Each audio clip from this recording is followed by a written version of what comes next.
یہ تو سب جانتے ہیں کہ ہارٹ اٹیک میں سینے میں اکثر درد ہوتا ہے، تاہم سینے میں درد کی اور بھی کئی وجوہات ہو سکتی ہیں، جن میں معدے کی تیزابیت اور السر، پھیپھڑوں کی سوزش اور infection, T B, pneumonia, hiatus hernia, چھاتی کے مسلز اور پسلیوں میں سوزش وغیرہ شامل ہیں۔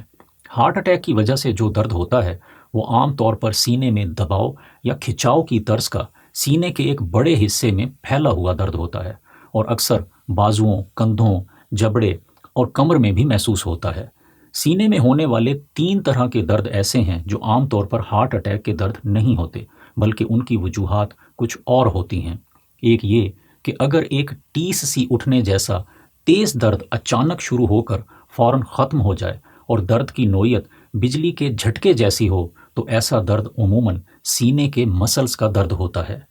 دوسرا یہ کہ سینے کے ایک چھوٹے سے حصے میں ایسا درد جو سانس کھینچنے کے ساتھ زیادہ ہو جائے، عموماً پھیپھڑوں کا درد ہوتا ہے۔ عام طور پر کہا جاتا ہے کہ اگر آپ درد والے حصے کی نشاندہی ایک انگلی سے کریں تو یہ اکثر دل کا درد نہیں ہوتا، کیونکہ دل کا درد سینے میں کسی ایک جگہ پر نہیں ہوتا بلکہ پھیلا ہوا ہوتا ہے۔